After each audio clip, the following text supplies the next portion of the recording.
In Ephesians chapter 1, verse 18, the Apostle Paul says, God, open the eyes of our hearts. What does that even mean?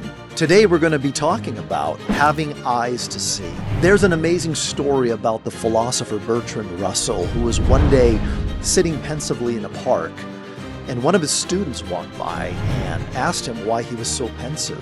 And his reply was, because I made a crazy discovery.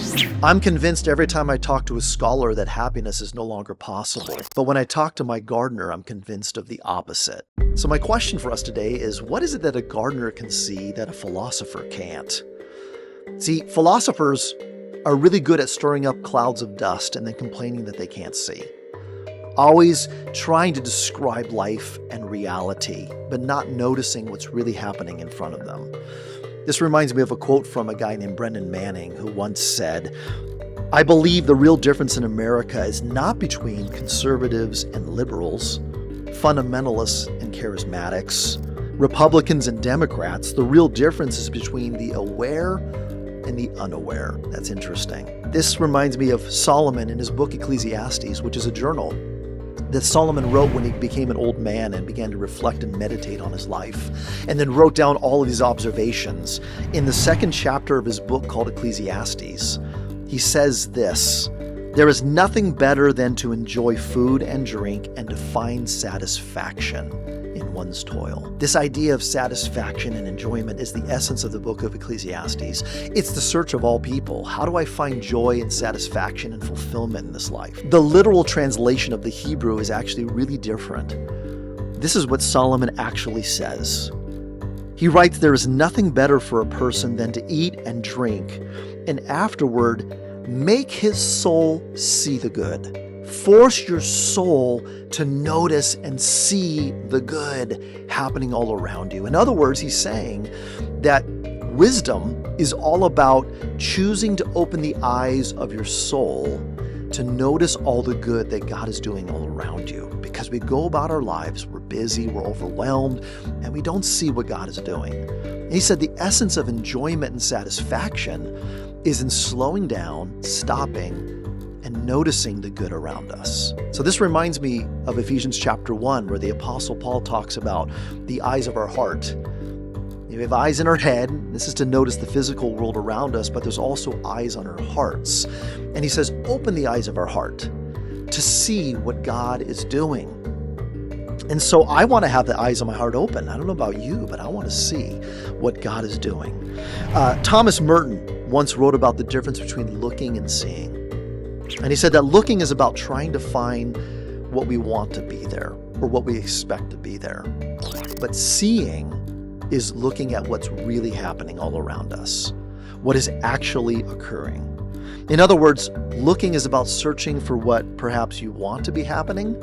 Seeing is noticing what is actually happening, even if it's unexpected. Do you have eyes to see?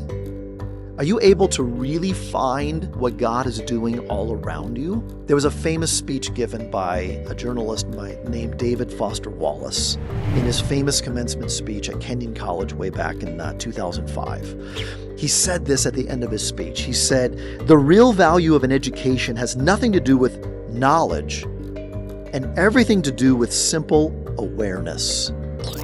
Awareness of what is so real and essential, so hidden in plain sight all around us, all the time, that we have to keep reminding ourselves over and over again. Having eyes to see is what Solomon said we have to do. It's what Paul said we have to do.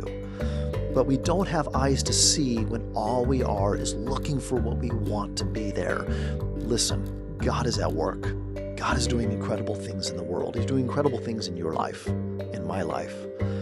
But God's calling us to open the eyes of our heart, to force ourselves to see what He's doing and what He's up to. And sometimes it's surprising. God always does things that will surprise us, catch us off guard. But I don't know about you, I would rather see what God is actually doing than always be looking for things that aren't happening. There's a quote from a guy named Tim Hansel in a book, You Gotta Keep Dancing. He wrote this. He said, the most important thing to keep remembering is that life is not so much meant to be understood as it is to be lived out. It is not a problem to be solved, but a mystery to be participated in fully. let yourself be surprised. So my encouragement to you is to open the eyes of your heart, to make your soul see the good that is happening in your life and all around you, and be surprised by it. God is into surprises, and He's always actively working. Jesus said, "My Father is working just as I am working." God is busy in the world. He's busy in your life.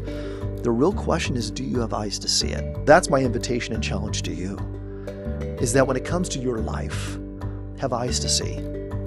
Make your soul see the good that is happening all around you and be surprised by it, because that's where joy and satisfaction come from.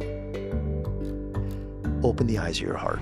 Well, thanks for watching. If you liked this video, then you can help us by sharing it with friends and family. Another way you can support us is by liking, subscribing, and hitting the notification bell. And we'd love to hear from you. If you have something to share with us, please feel free to leave a comment. And don't forget, Jesus loves you.